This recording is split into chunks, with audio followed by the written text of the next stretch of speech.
ప్రార్థించాడు. కారణం ఏంటంటే యుద్ధము జరగబోతుందని దానియేలుకి ఏమైందంటే బయలుపరచబడిందంట.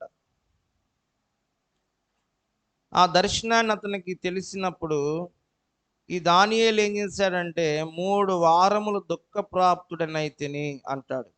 దానియేలు గ్రంథం 10వ అధ్యాయంలో, దానియేలు గ్రంథం 10వ అధ్యాయం 3 వారములు మరి 2వ వచనం 3వ వచనం చదివితే, ఆ దినముల యందు దానియేలు నేను 3 వారములు దుఃఖప్రాప్తుడనైతిని, 3 వారములు గడుచు వరకు నేను సంతోషముగా భోజనము చేయలేక ఉంటిని.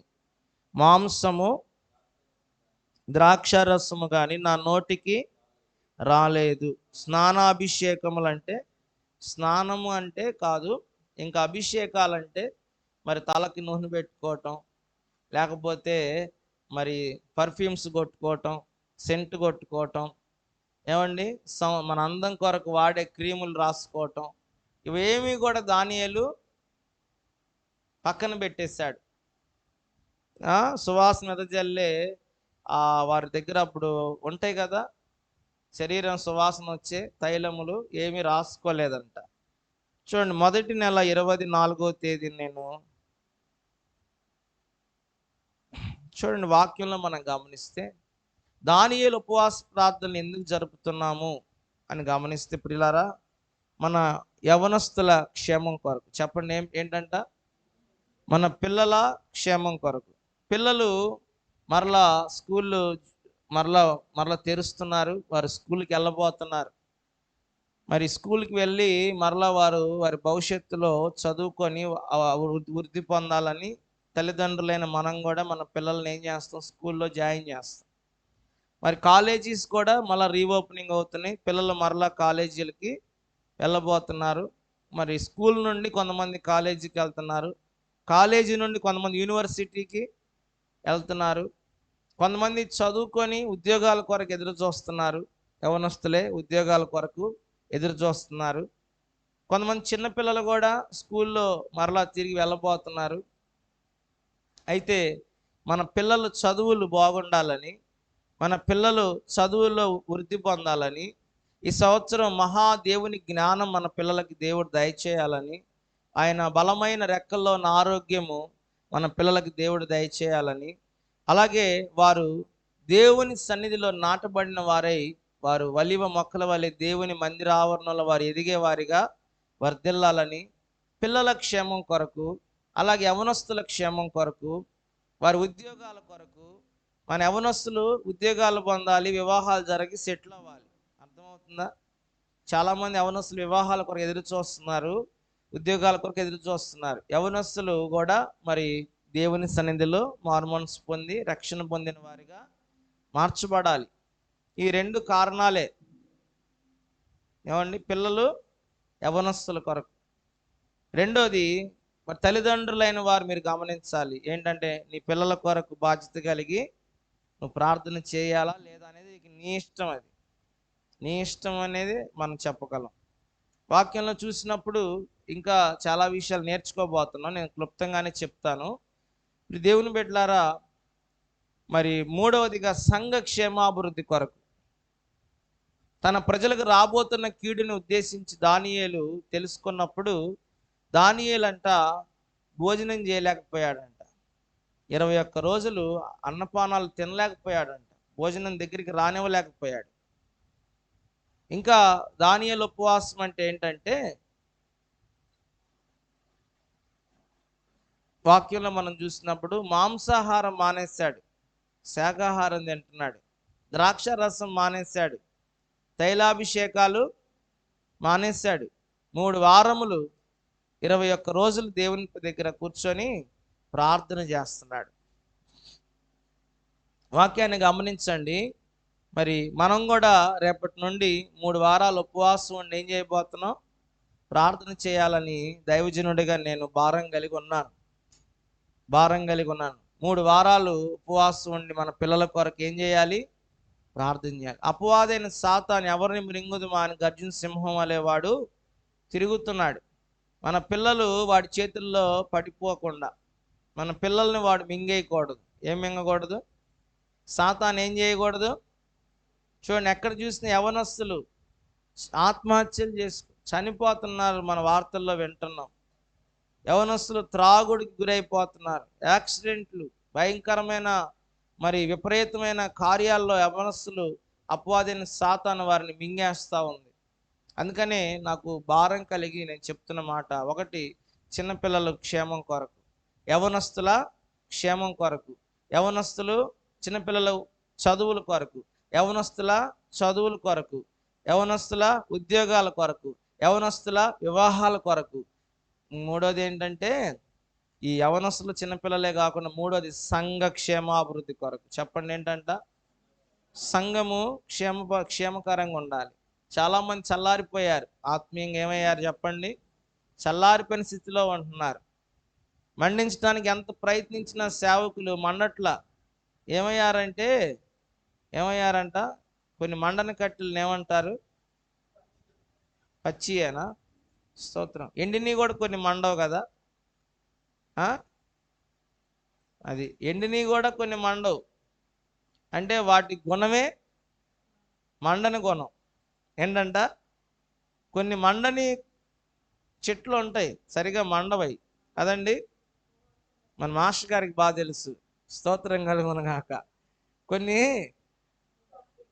పొగ వస్తాయి, పొగ ఎక్కువ మంట తక్కువ, పొగ ఎక్కువ మంట తక్కువ. ఆ కట్టెల దగ్గర నిలబడినోడు బాధ మామూలు బాధ కాదు. ఆ పొగ భరించలేక అల్లాడుతూ ఉంటారు. కానీ అది మాత్రం ఎంత ఇసిరినా, ఎంత ఊదినా, ఎంత దాని మీద ఎన్ని రకాల ప్రయత్నాలు చేసినా అది మాత్రం నేను ఇంతకంటే మండలేను. పొగ కావాలంటే ఎంతైనా ఇస్తా, పీల్చుకో, మంట మాత్రం రాదు. ప్రజల పరిస్థితి ఎట్లుందంటే, ఈ రోజున మంట, ఆత్మీయ మంట రగిలించబడాలి, సంఘం ఉజ్జీవింపబడాలి, సంఘం క్షేమాభివృద్ధి నొందాలి. ఇప్పుడు ఏంటి మార్గం? పిల్లలు ఆరోగ్యవంతులు అవ్వాలి, ఏంటి మార్గం? పిల్లలు చదువుల్లో ఎదగాలి, ఏంటి మార్గం? పిల్లలు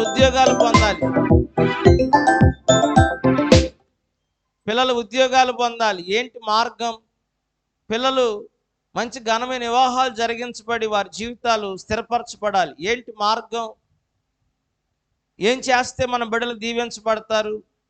సంఘము ఎప్పుడు ఉజ్జీవింపబడుతుంది?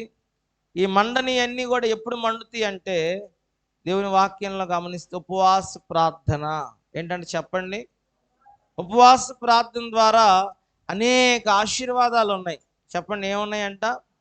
ఉపవాస ప్రార్థన ద్వారా ఎన్నో దీవెనలు దాగి ఉన్నాయి, ఎన్నో మేళ్ళు దాగి ఉన్నాయి. ఎన్నో రకాలుగా ఉపవాస ప్రార్థన మనకి ఏం చేస్తుంది అంటే ఉపకారం చేస్తుంది, మేలు చేస్తుంది. ఉపవాస ప్రార్థన చాలా మనకు మేలుకరం.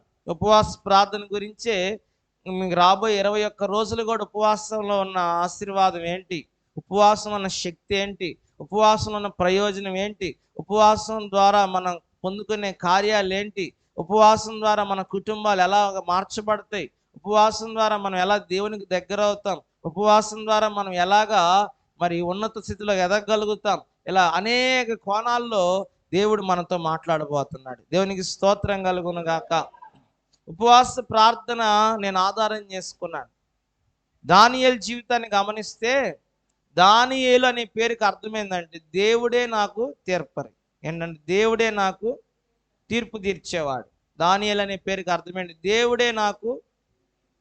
ప్రియమైన వారలారా, దానియేలు ఉపవాస ప్రార్థనలు జరగబోతా ఉన్న ఈ సందర్భంలో మీకు కొన్ని విషయాలు, ఈ ఆరాధనలో కొన్ని విషయాలు మీతో పంచుకోవాలని నా మనసులో ప్రేరేపణ కలిగి ఈ మాటలు మీకు నేను అందిస్తా ఉన్నాను. చూడండి, వాక్యంలో మనం చూసినప్పుడు దానియేలు ఉపవాసము, వాక్యంలో 1వ అధ్యాయము, దానియేలు గ్రంథం 1వ అధ్యాయము 8వ వచనం నుండి 12వ వచనం వరకు మనం చదివితే, ఈ దానియేలు ఎలాంటి ఉపవాసం అంటే ఏంటో అక్కడ మనం నేర్చుకోవచ్చు. చదవండి ఒక మాట. దానియేలు గ్రంథం 1వ అధ్యాయం 8 నుండి 8వ అధ్యాయం వచనం నుండి 1వ అధ్యాయం 8 నుండి 12వ వచనం వరకు చదువుకుందాం. రాజు భుజించు భోజనము పానము చేయుచు ద్రాక్షారసం పుచ్చుకొని తను అపవిత్రపరచుకొనకూడదని దానియేలు ఉద్దేశించి తాను అపవిత్రుడు కాకుండానట్లు వాటిని పుచ్చుకొనకుండా సెలవిమ్మని నపుంసకుల అధిపతిని వేడుకొనగా. చూడండి, దానియేలు రాజు పంపించే భోజనాన్ని కూడా వద్దంటున్నాడు, రాజు పంపించే ఆహారాన్ని కూడా వద్దంటున్నాడు. ఈ దానియేలు ఏం చేస్తున్నాడు? ద్రాక్షరసం మాకొద్దు, రాజు పంపించే ఆ మాంసాహారం మాకొద్దు, నేను ఆహారం వలన కూడా అపవిత్రుడిని కాకూడదని తను ఏం చేస్తున్నాడంటే శాకాహారం ఇమ్మని అడుగుతున్నాడు. ఆయన అంటాడు అప్పుడు, అయ్యా నా యజమానుడికి నేను భయపడుతున్నాను, ఆ నపుంసకుల అధిపతి నా యజమానులు నేను భయపడుతున్నాను. ఇదిగో మరి మీకు గనక నేను ఆ యొక్క శాఖా ధాన్యాలు ఇచ్చాను అనుకోండి, శాకాహారం, మీ ముఖములు పీకిపోయినాయి అనుకో, నా యజమానుడు నన్ను చూసి నన్ను చంపుతాడు, నన్ను చంపేస్తాడు. మీరేమో మాట్లాడుతున్నారు, బాగానే ఇమ్మంటున్నారు, శాకాహారం ఇమ్మంటున్నారు, ద్రాక్షరసం తాగమంటున్నారు, మాంసాహారం తినమంటున్నారు. మరి మా యజమానుడు రాజుగారు వచ్చి చూసినప్పుడు వారి మొహములు బలంగా మీ మొహములు పీకిపోయి ఉంటే నన్ను చంపేస్తాడు అయ్యా అన్నాడు. అప్పుడు అన్నాడు, అయ్యా ఇదిగో 10 దినాలు మాకు శాకాహారాలు ఇవ్వండి, 10 రోజులు మాకు ఇచ్చి చూడండి, వారి ముఖములు ఎలా ఉంటాయో మా ముఖాలు ఎలా ఉంటాయో చూడమని పరీక్షించమన్నాడు. అప్పుడు 10 రోజులు శాకాహారం ఇచ్చి ఈ అధిపతి వీళ్ళ మీద ఉన్న అధికారి ఏం చేస్తున్నాడంటే వీళ్ళని 10 దినాలు పరీక్షిస్తున్నాడు, ఎట్లున్నారు వీళ్ళని. తీరా చూస్తేనంట ఆ యొక్క 1వ అధ్యాయము 15వ వచనంలో ఉంది, 10 దినములైన పిమ్మట వారి ముఖములు రాజు భోజనం భుజించు బాలురందరి ముఖముల కంటే సౌందర్యముగాను కలకల్లాడగా కనబడగా రాజు వారికి నియమించిన భోజనమును పానము కొరకై ద్రాక్ష రసమును ఆ నియామకుడు తీసివేసి వారికి శాఖా ధాన్యాలు ఇచ్చాను. దేవునికి స్తోత్రం చెప్తారా? 10 దినాలు ఏం చేశాడంట? పరీక్షించినప్పుడు 10 దినాలు అయిన తర్వాత చూస్తే రాజు పంపించే భోజనం తినే వాళ్ళకంటే వీళ్ళ మొహాలు బహు సౌందర్యంగాను బహు కలకల్లాడుతూ ఉన్నాయంట. దేవుని బిడ్డలారా, ఈ 21 రోజుల ఉపవాస ప్రార్థనలు, దానియేలు ఉపవాస ప్రార్థనకి మామూలుగా చేసే ఉపవాస ప్రార్థనకి వ్యత్యాసం ఉంది. దానియేలు ఉపవాస ప్రార్థన అంటే ఏంటంటే మన భోజనంలో కూడా మార్పు రావాలి, మన భోజనంలో కూడా మార్పు రావాలి. ఎందుకు మాంసాహారము తినట్లేదు దానియేలు, శాకాహారం తినండి? మాంసం తింటే ఏమొస్తుంది? నిద్ర వస్తుంది. మాంసం తింటే ఏమొస్తుంది? నిద్ర వస్తుంది. నిద్ర వస్తే ఏమైతే? ప్రార్థన వచ్చిద్దా? ప్రార్థన రాదు. అందుకని సామెతల గ్రంథంలో 23వ అధ్యాయం 20వ వచనంలో ఒక మాట ఉంది. సామెతల గ్రంథం 20వ వచనాన్ని మనం చదువుదామా? సామెతల గ్రంథం 23వ అధ్యాయం 20వ వచనం, ద్రాక్షారసము త్రాగువారితోనైనను మాంసం హెచ్చుగా తినువారితోనైనను సహవాసము చేయకుము, త్రాగుబోతులను తిండిబోతులను దరిద్రులగుదురు, నిద్రమొత్తు చింపికు కారణమగును. చూడండి, ద్రాక్షారసము త్రాగువారితోనైనా మాంసం హెచ్చుగా తినువారితోనైనా సహవాసము చెయ్యొద్దు. త్రాగుబోతులు తిండిబోతులు ఏమవుతారంట? అమ్మా కొద్దిగా నోరు తెరిచి మీ అమూల్యమైన మాటలు చెప్పండి. తిండిబోతులు ఏమవుతారు? మంచిగా అభివృద్ధి పరచబడతారా ఉంది బైబిల్లో. నేను చెప్పే మాటగా దేవుని మాట. త్రాగుబోతులు తిండిబోతులు ఏమవుతారు? దరిద్రులు. కొంతమంది చూడండి ఎంతసేపు ఆహారం మీద ఎంత ఎగబడతా ఉంటారు, కలబడతా ఉంటారు, అవసరమైతే కొట్లాడుతూ ఉంటారు. ఏమండి, స్తోత్రం చెబుతారా? ఏం చేసుకుంటా ఆహారం? ఒక ప్లేట్ తిన్నాక మళ్ళీ ఎందుకు స్తోత్రం? నా మాట నీకు అర్థం చేసుకోవటానికి ప్రయత్నించండి. ఈ దానియేలు ఎగబడాలి. యవనస్తుడు ఏమవ్వాలి? ద్రాక్షారసం మీద ఎగబడాలి, ద్రాక్షారసం మీద ఎగబడాలి, మాంసం మీద ఎగబడాలి. ఆయన అంటాడు మరలా ఇది మామూలు ద్రాక్షారసం, మామూలు మాంసం కాదు, ఇది ఎక్కడి నుండి వస్తుంది? రాజు భుజించే భోజనం. ఆమె బాబాయ్, ఆ రాజుగారు ఆ దేశానికి, బబులోను దేశానికి చక్రవర్తి గారు తినే భోజనము ఈ యవనస్తులకు పంపిస్తుంటే ఈ యవనస్తులు ఏం చేస్తున్నారండి? మాకు వద్దంటున్నారు. అదే దానియేలు ఉపవాసం. నీ కడుపు కట్టుకోవాలి, నీ కోరికలు చంపుకోవాలి, నీ ఆశలు చంపుకోవాలి. దేవుని దగ్గర మనం ఏం చేయాలి? 21 రోజులు కనిపెట్టి ప్రార్థన చేయాలి. దానియేలు ఉపవాసం అంటే ఓన్లీ మనం ప్రార్థన చేయటమే కాదు, మనం ఏం చేయాలంట? నీకు ఆ బాధ లేదు. స్తోత్రం చెబుతారా? నీకు అసలు ఆ బాధే లేదు. ఎందుకంటే నీకు అసలు లేని అదేమంటారు మెనూ అది. స్తోత్రం చెబుతారా? చూడండి, ఈ ఉదయకాలం నేను మీకు చెప్పే మాట ఏంటంటే, ఈ దానియేలు బహు సౌందర్యం కలిగిన వాడిగా మార్చబడ్డాడు. మొహం అంట కలకల్లాడిపోతుందంట. చూడండి, 21 రోజులు ఉపవాసం మీరు ఉండి చూడండి, మాంసం మానేసి, ఏమండి మరి ఈ లోక సౌందర్యమైన ఈ యొక్క శరీర సౌందర్యానికి సంబంధించిన ఈ తైలాభిషేకాలు మానేసి మీరు దేవుని సన్నిధిలో గడిపి చూడండి. ఈ దానియేలు వాక్యంలో మనం చూసినప్పుడు, ఇంకా మనం చదువుకుంటే, ఈ దానియేలు జీవితంలో మనం చూస్తే, ఈ దానియేలు వాక్యాన్ని ఈ దానియేలు గురించి మనం ఆలోచన చేస్తే, దానియేలు ఉపవాస ప్రార్థన అంటే ఏంటో మీకు చెప్తున్నాను. ఉపవాస ప్రార్థన, దానియేలు ఉపవాస ప్రార్థన అంటే ఏంటి? ద్రాక్షారసమైనను మాంసమైనను తీసుకోకుండా ఆయన ఏం చేశాడు? 21 దినాలు ఆయన దేవునితో గడిపాడు. దేవునితో గడిపాడు.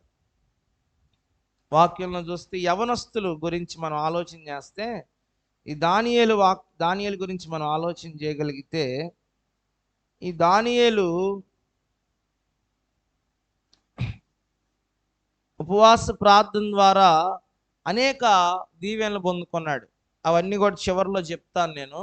చూడండి, వాక్యంలో మనం గమనిస్తే ఈ యొక్క 6వ అధ్యాయములో కూడా దానియేలు గ్రంథం 6వ అధ్యాయము, దానియేలు గ్రంథం 6వ అధ్యాయము, దానియేలు గ్రంథం 6వ అధ్యాయము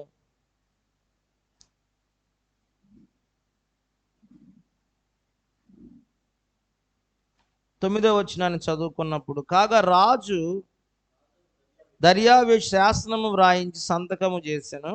ఇటు శాసనము సంతకము చేయబడినని దానియేలు తెలుసుకొనినను అతడు తన ఇంటికి వెళ్ళి యథాప్రకారం అనుదినము ముమ్మారు మోకాల్లోని తన ఇంటి పైగది కిటికీలు యెరూషలేము తట్టుకు తెరవబడి ఉండగా తన దేవునికి ప్రార్థన చేయుచు ఆయన స్తుతించుచు వచ్చెను. దేవునికి స్తోత్రం కలుగును గాక. చూడండి, దానియేలు ప్రతిదినము ముమ్మారు ప్రార్థన చేసేవాడు. ఒక మాటలో చెప్పాలంటే, మోకరించి ప్రతిరోజు 3 పూట్ల ముమ్మారు ప్రార్థన చేస్తున్నాడు. హల్లెలూయా, హల్లెలూయా, హల్లెలూయా. దానియేలు ముమ్మారు ప్రార్థన చేయటమే కాదంటే స్తుతిస్తున్నాడు. దేవుడిని ఏం చేస్తున్నాడు? స్తుతిస్తున్నాడు. అంటే ప్రార్థన చేసినప్పుడు ఖచ్చితంగా మనకి మేలు కలుగుతుంది. ఖచ్చితంగా మనకి దేవుని కార్యాలు పొందుకుంటాం. ప్రార్థన చేసినప్పుడు ఖచ్చితంగా దేవుడి యొక్క కార్యాలు మనం పొందుకుంటాం కనుక, ఇప్పుడు ఆ కార్యాలన్నిటిని కూడా తలంచుకుంటూ దానియేలు ఏం చేస్తున్నాడంటే మరలా ప్రార్థన చేసి దేవుని స్తుతిస్తున్నాడు. హల్లెలూయా. చూడండి, ప్రార్థన చేశాడంట, స్తుతించాడంట. స్తుతించడం ఎందుకు అంటే, ప్రార్థించినప్పుడు ఖచ్చితంగా మేలు జరుగుతుంది కనుక ఆ మేలులను బట్టి దానియేలు దేవుణ్ణి స్తుతించేవాడిగా ఉన్నాడు. హల్లెలూయా.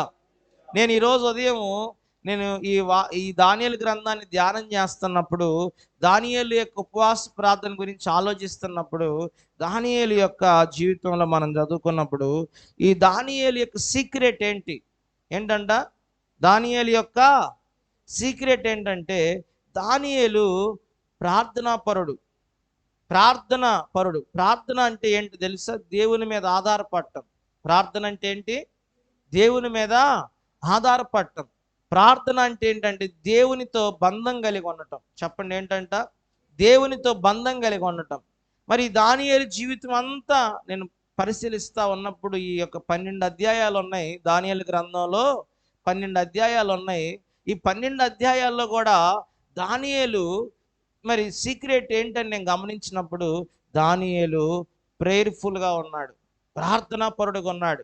దానియేలు జీవితంలో దానియేలు ఎప్పుడు కూడా తన జీవితం అంతా దేవుని మీద ఆధారపడుతున్నాడు. అంటే ప్రార్థన కలిగి ఉన్నాడు. దేవుని మీద ఆధారపడటం అంటే ప్రార్థన చేయటమే దేవుని మీద ఆధారపడటం. హల్లెలూయా, హల్లెలూయా.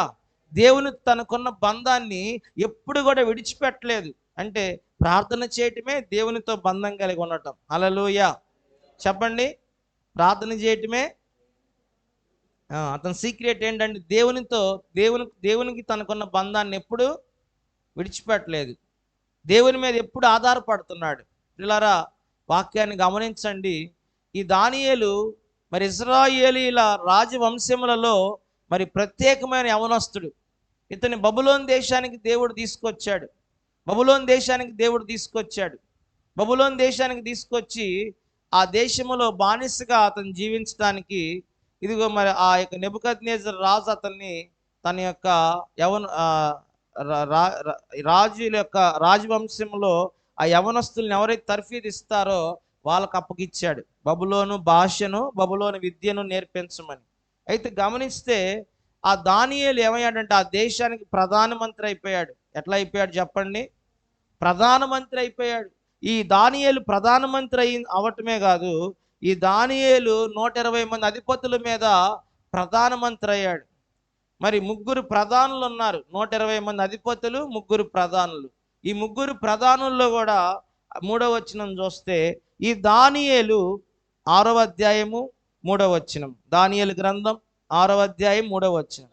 ఈ దానియేలు అతి శ్రేష్టమైన బుద్ధి గలవాడై ప్రధానుల్లో అధిపతులలోను ప్రఖ్యాతి నొంది ఉండెను గనక రాజ్యమంతటి మీద అతను నియమింపవలెనని రాజు ఉద్దేశించెను.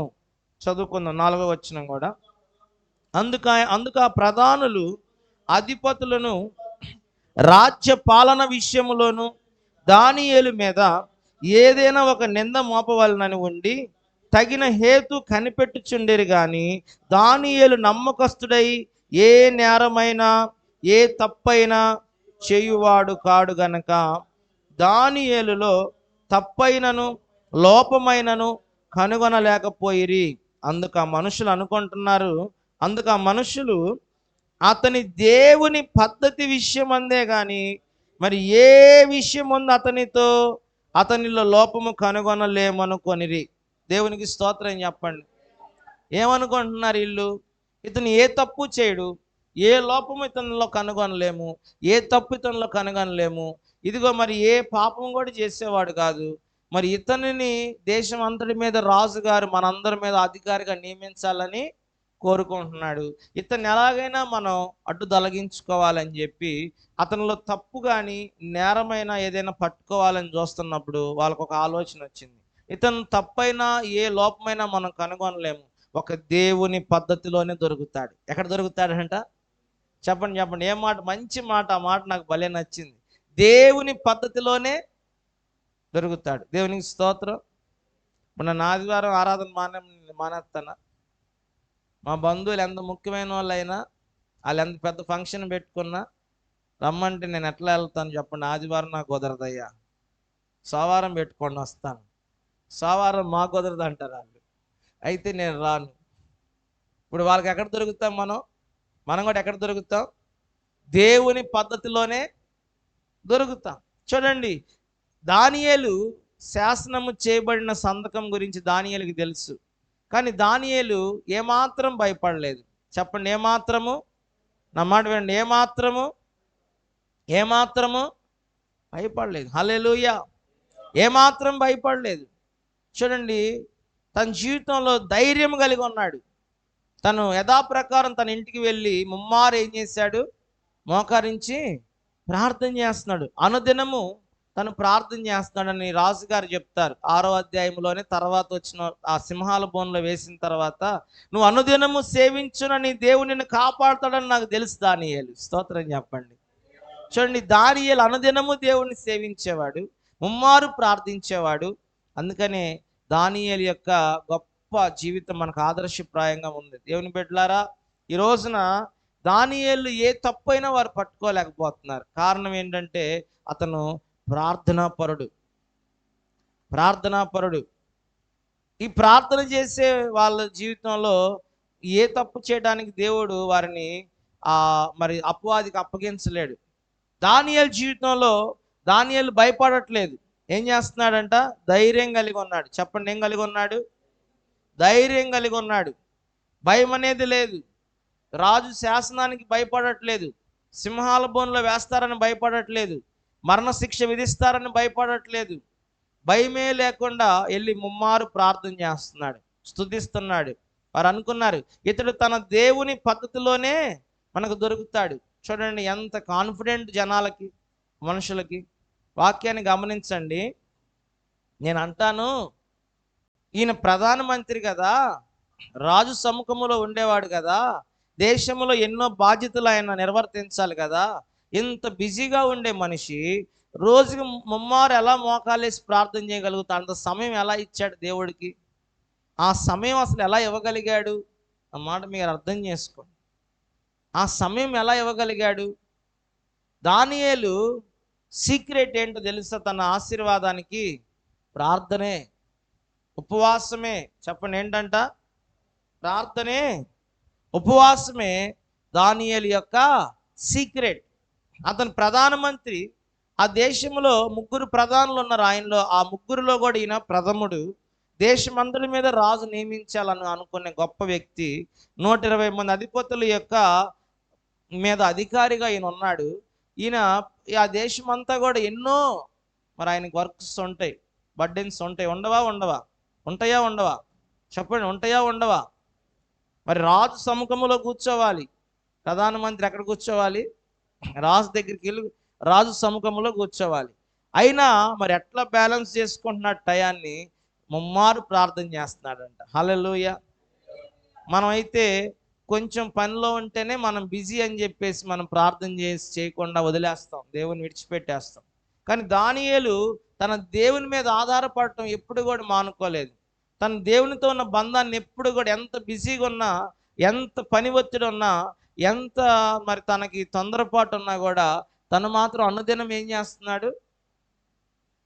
ప్రార్థన చేస్తున్నాడు. హల్లెలూయా. ఈరోజు మన జీవితంలో ఒక మాట మనం ఆగి ఆలోచించి నిర్ణయం తీసుకోవాల్సిన అవసరం ఉంది. ఏం చేయాలంటే ఈరోజు మనం ఒక క్షణం ఇక్కడ ఆగి ఆలోచన చేయాలి. ఏదో వినేసి వెళ్ళిపోవటం కాదు, ఆగి ఆలోచన చేసి నిర్ణయం తీసుకొని ముందు కొనసాగాలి. హల్లెలూయా. మరి అంత ప్రధానమంత్రి, అన్ని పనులున్నాయనే మరి ఎంతగా దేవుని సమయాన్ని దేవునికి ఇస్తున్నాడో చూడండి. స్తోత్రం చెప్తారా?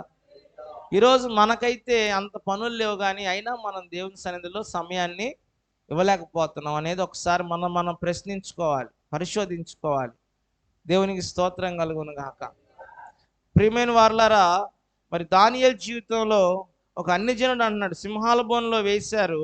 ఆ 6వ అధ్యాయము 18వ వచనంలో రాజు అంతకుముందు ఎంతగానో ప్రయత్నించాడు. దానియేలు నీతిమంతుడు, మంచివాడు, ఇతన్ని మనం సింహాల బోన్లో వేయాల్సి వచ్చిందే, ఈ ముద్ర వేశానే, సంతకం పెట్టానే, శాసనం చేశానే, దానియేలుని పట్టించారు వీళ్ళు తీసుకొచ్చని ఎంతో తప్పించాలనుకున్నా తప్పించలేకపోయాడు. ఇప్పుడు సింహాల బోన్లో వేశారు.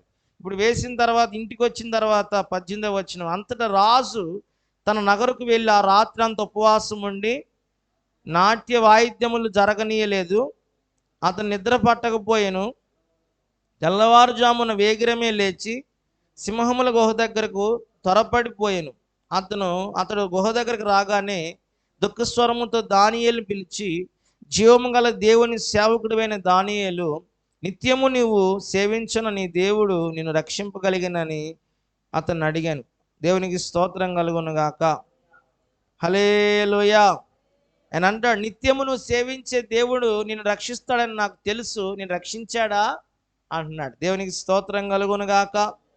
ప్రియమైన వారలారా గమనించండి, ఆ యొక్క విగ్రహారాధికుడు ఏమంటున్నాడు తెలుసా? ఆ వచనంలో మనం చూసినప్పుడు 26వ వచనం చదువుకు, నా సముఖమున నియమించినదేమనగా నా రాజ్యములోని సకల ప్రభుత్వముల యందు నివాసులు దానియేలు యొక్క దేవునికి భయపడుచు ఆయన సముఖమున వణుకుచుండవలెను. ఆయనే జీవము గల, ఎంత గొప్ప మాట చూడు, ఆయనే జీవము గల దేవుడు, ఆయనే జీవముగా, ఆయన యుగ యుగముల నుండివాడు, ఆయన రాజ్యము నాశనము కానేరదు, ఆయన ఆధిపత్యము తుదమట్టుకు నుండును. దేవునికి స్తోత్రం కలుగును గాక. ఈ దేవుని బిడ్డలారా, వాక్యంలో మనం గమనించినప్పుడు ఈ దానియేలు దేవుడే జీవం కలిగిన దేవుడు. ఆయన యుగయుగములు ఆయన రాజ్యము నాశనం కాదు, ఆయన యుగయుగములు ఉండువాడు, ఆయన ఆధిపత్యం తుదమట్టుకుండని ఒక అన్ని జనుడు కూడా దేవుని గుర్తెరిగి, దేవుని యొక్క శక్తిని గుర్తెరిగి, దేవుని యొక్క నామమును మహిమపరిచే పరిస్థితి ఆ అన్యుల దేశంలో ఇదిగో మరి ఉపవాస ప్రార్థన ద్వారా, లేకపోతే ప్రార్థన ద్వారా ఇదిగో దానియేలు తీసుకొని రాగలిగాడు. హల్లెలూయా, హల్లెలూయా. ఎందుకు ఈ విషయాలు మీతో పంచుకుంటున్నానంటే, ఈ రోజున దానియేలు ఉపవాసం ఉండి ప్రార్థించాడు, ముమ్మారు ప్రార్థించాడు. శాకాహారాలు మాని, మాంసాహారం మానేసి, తైలాభిషేకాలు మానేసి దేవుని సన్నిధిలో మోకరించి ప్రార్థించినప్పుడు ఇదిగో దానియేలు ప్రార్థన దానియేలు జీవితంలో ఒక ఉన్నతమైన ఆశీర్వాదాన్ని తీసుకొచ్చింది. ఇప్పుడు చెప్తున్నా మీకు, దానియేలు ప్రార్థన ఏం చేసిందంట? దానియేలు జీవితంలో ఉన్నతమైన ఆశీర్వాదాన్ని, చెప్పండి, ఉన్నతమైన ఆశీర్వాదాన్ని తీసుకొచ్చింది. దానియేలు మరి చేసిన ప్రార్థన, దానియేలు కలిగిన ప్రార్థన దానియేలు జీవితంలో ఒక విప్లవాత్మకమైన మార్పును కలిగించింది. ఈ రోజున నీవు నేను కూడా మనం ఉపవసించి ప్రార్థన చేయగలిగితే, ఉపవాసం ఉండి ప్రార్థించడానికి సిద్ధపడితే ఖచ్చితంగా మన జీవితంలో దేవుడు గొప్ప కార్యాలు చేస్తాడు. పిల్లరా, దానియేలు జీవితంలో ఏం జరిగిందంటే, దానియేలు పరిస్థితిని దేవుడు మార్చాడు. చూడండి, ప్రార్థన ఏం చేస్తుంది? ప్రార్థన మన జీవితంలో ఏం చేస్తుంది? ఉపవాస ప్రార్థన మన జీవితంలో ఏం చేస్తుంది అంటే, ఇదిగో దానియేలు లాగా మనం ప్రార్థన చేస్తే మన జీవితంలో ఎలాంటి కార్యాలు జరుగుతాయి అంటే, మొదటిది ఏంటో తెలుసా? మన పరిస్థితిని దేవుడు మారుస్తాడు. మన పరిస్థితిని దేవుడు, దానియేలు పరిస్థితి బబులోను దేశంలో క్రమంగా మార్చబడతా వచ్చింది. దానియేలు బబులోను దేశానికి ఎలా వెళ్ళాడంటే బానిసగా వెళ్ళాడు. కానీ ఈ దానియేలు గురించి ఆ రాజు ఏమంటున్నాడు తెలుసా? అతను ముఖం ఎలా ఉందంట? సౌందర్యముగా మారిపోయింది. ఉపవాస ప్రార్థన నీ జీవితంలో ఏం చేస్తుందంటే నీ ముఖమునకు సౌందర్యాన్ని కలిగిస్తుంది. ఇదిగో అనేక మంది ఉన్నారు, వారందరిలో ఒక ప్రత్యేకతగా వీరి ముఖములు సౌందర్యంగాను కలకల్లాడుతూ కనపడుతున్నాయి. 1వ అధ్యాయము 16వ వచనంలో. తర్వాత మనం చూస్తే చూడండి 17వ వచనం. ఈ నలుగురు బాలుర సంగతి ఏమనగా, దానియేలుతో పాటు ఇంకా ముగ్గురు స్నేహితులు, వారెవరు? షడ్రకు, మెషకు, అబేద్నెగోలు. ఈ నలుగురు సంగతిని గురించి ఆలోచిస్తే దేవుడు వారికి జ్ఞానమును, సకల శాస్త్ర ప్రవీణ్యతయు, వివేచనయు అనుగ్రహించెను. మరియు దానియేలు సకల విధములకు దర్శనములను, స్వప్న భావములను గ్రహించు తెలివి గలవాడై ఉండెను. దేవునికి స్తోత్రం కలుగును గాక. అక్కడ రాయబడిన మాట, దేవుడు వారికి ఏమని గ్రహించాడంట? యాక్చువల్గా వాళ్ళే జ్ఞానం కలిగిన వాళ్ళ, శాస్త్ర ప్రవీణ్యత, వివేచన కలిగిన వాళ్ళ కాదు, అలా రాయబడ్డ. దేవుడు వారికి ఏమన్నాడు? జ్ఞానమును, సకల శాస్త్ర ప్రవీణ్యత, వివేచన అనుగ్రహించెను. స్తోత్రం కలుగును గాక. ఇప్పుడు దేవుని బిడ్డలారా, దేవుడు అనుగ్రహించాడంట. వారు ఉపవాస ప్రార్థన ద్వారా ఏంటంటే, మొదటిగా వారి స్థితి మార్చబడుతుంది. రెండోది, వారి జీవితంలో మనం చూస్తే బహు సౌందర్యం కలిగిన వారిగా, వారి ముఖములు కలకల్లాడేవిగా మార్చబడ్డాయి. మూడోది, వాళ్ళు సకల విధములైన జ్ఞానము, వారికి వివేచన దేవుడు వారికి అనుగ్రహించాడు. హల్లెలూయా, హల్లెలూయా. దర్శనముల భావము చెప్పేవారిగా, తెలివైన వారై ఉండేటట్టుగా దేవుడు దర్శనముల భావం చెప్పే తెలివిని కూడా వారికి అనుగ్రహించాడు. ప్రియులారా, మరి 4వదిగా మనం చూస్తే నెబుకద్నెజరు 18వ వచనం, 1వ అధ్యాయం 18. నెబుకద్నెజరు తన సముఖమునకు వారిని తేవలనని ఆజ్ఞ ఇచ్చి నియమించిన దినములు కాగానే నపుంసకుల అధిపతి రాజు సముఖమునకు వారిని నిలవబెట్టెను. దేవునికి స్తోత్రం కలుగును గాక. రాజు వారితో మాట్లాడగా వారందరిలో దానియేలు, హనన్యా, మిషాయేల్, అజర్యా వంటి వారు ఎవరునూ కనబడలేదు. చూడండి, ఒక ప్రత్యేకత. ఉపవాస ప్రార్థన మనకి ఏమిస్తుందంటే, అనేకులు అక్కడ ఉన్నప్పటికి కూడా మనకు ఒక ప్రత్యేకతను మనకు దేవుడు అనుగ్రహిస్తాడు. చూడండి, వారందరిలో కూడా అలాంటి నలుగురు పిల్లలు ఎవరు కనపడలేదంట. దానియేలు లాంటి వాళ్ళు, షడ్రక్ లాంటి వాళ్ళు, ఏమండి మెషక్ లాంటి వాళ్ళు, అబేద్నెగో లాంటి వాళ్ళు, నెబుకద్నెజరుకి ఆ పిల్లలందరిని తీసుకొస్తే ఆ నలుగురే తప్ప నలుగురు లాంటి వాళ్ళు ఇంకెవరు కనపడలేదంట. దేవునికి స్తోత్రం కలుగును గాక. ఒక ప్రత్యేకత, దానియేలు ఉపవాసించి ప్రార్థించడం ద్వారా శాకాహారాలు తింటూ దేవుని సన్నిధిలో తన దేహమును కూడా అపవిత్రపరచుకోకుండా, ద్రాక్షరసమైన మాంసాహారం రాకుండా తన దేహమును కూడా అపవిత్రపరచుకోకుండా తన జీవితాన్ని పరిశుద్ధంగాను ప్రార్థనలో ఉపవాసములు గడిపినప్పుడు దానియేలు జీవితంలో ఒక ప్రత్యేకతను దేవుడిచ్చాడు. తన పరిస్థితిని అంతా మార్చేస్తా వస్తున్నాడు. ఏం చేస్తాడు? మొదటి ఏంటంట, పరిస్థితి మార్చేసే దేవుడు. మన దేవుడు ఎవరు? ఉపవాస ప్రార్థన ద్వారా నీ పరిస్థితులన్నీ మార్చే దేవుడు. ఒకవేళ నువ్వు ఇదిగో మరి బానిస బ్రతుకుతున్నప్పటికి కూడా, ఇదిగో మరి ఎవరు నిన్ను గుర్తించలేని తెలియని పరిస్థితుల్లో నువ్వు ఉన్నప్పటికి కూడా నువ్వు ఉపవసించి ప్రార్థిస్తే, నువ్వు నీ అపవిత్రతను ఎక్కడ అపవిత్రత అంటకుండా నిన్ను పరిశుద్ధంగా కాపాడుకుండా ఉపవసించి ప్రార్థిస్తే ఖచ్చితంగా నీ జీవితంలో దేవుడు ఒక పరిస్థితిని మార్చేసి, నీ స్థితిగతులు మార్చేసి నీకు ఒక ప్రత్యేకత అనుగ్రహిస్తాడు. హల్లెలూయా. చూడండి, సౌందర్యము కలిగింది, ముఖము కలకల్లాడింది, ఒకటి జ్ఞానము కలిగింది, వివేచన కలిగింది. దేవుని బిడ్డలారా, మరి సకల శాస్త్రముల మీద ప్రావీణ్యత కలిగింది. మూడోది ఏంటి? వాక్యంలో చూస్తే మూడోది మనం స్వప్న భావము, అందులో స్వప్న భావాలు కలిగి తెలివిని దేవుడు ఇచ్చాడు. చెప్పే తెలివి. మూడు విషయాలు చెప్పుకుంటూ వచ్చాం. ఒకటి ఏంటంట? సౌందర్యం. రెండు జ్ఞానము, వివేచన, తెలివి, సకల శాస్త్రముల ప్రావీణ్యత. అవండి. మరి మూడోది ఏంటంటే అతను ప్రత్యేకత కలిగిన వాడు. అతని వంటి వారు ఎవరు రాజు కనబడలేదంట. అతని వంటి వారు ఎవరు రాజుకి కనబడలేదు. నాలుగోదిగా మనం చూసినప్పుడు చూడండి, వాక్యంలో మన 20వ వచనంలో, రాజు వీరి యొద్ద విచారణ చేయగా జ్ఞాన వివేకముల సంబంధమైన ప్రతి విషయములలో వీరు తమ రాజ్యం అంతటా నుండి శకునుగాండు కంటే, గాడిరి విద్య గలవారందరికంటే 10 అంతలు శ్రేష్ఠులని తెలియబడిన. ఎవరంట వీళ్ళు? శ్రేష్ఠులు. హల్లెలూయా.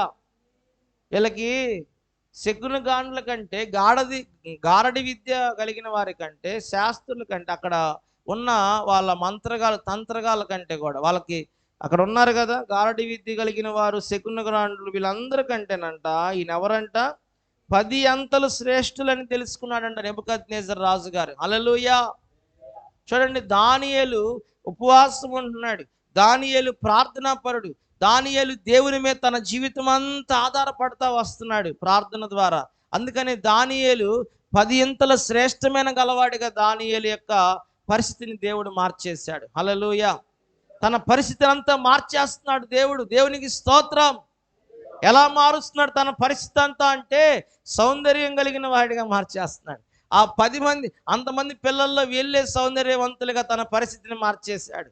అంతమంది పిల్లల్లో వీళ్ళ ముఖమే కలకలకాడేటట్టుగా వీళ్ళ పరిస్థితి మార్చేశాడు. అంతమంది పిల్లల్లో సకల విద్య, జ్ఞానము, ఇదిగో మరి సకల శాస్త్రముల మీద ప్రావీణ్యత కలిగిన వారిగా, వివేచన కలిగిన వారిగా, దర్శనములు, కలల భావం చెప్పే దేవుని బిడ్డలారా, మరి తెలివి కలిగిన వారిగా వాళ్ళ పరిస్థితిని దేవుడు మార్చేశాడు. చివరిగా అంటున్నాడు, వీళ్ళ వంటి వాళ్ళు ఎవరు కనపడలేదంట ఆయనకి.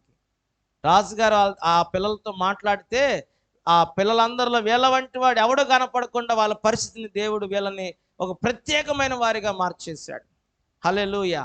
తర్వాత ఇంకా మనం లోతుగా ఆలోచిస్తే, ఇది అసలు 10 అంతల శ్రేష్టమైన వారిగా, అసలు ఆ దేశంలోనే అలాంటి వాళ్ళు లేకుండా, ఆ దేశంలో ఉన్న గారడి విద్య కలిగి శకునుగాండ్ల కంటే కూడా 10 అంతల శ్రేష్టమైన, చెప్పండి, శ్రేష్టమైన వారిగా తెలియబడినంట ఆయనకి. దేవునికి స్తోత్రం కలుగును గాక.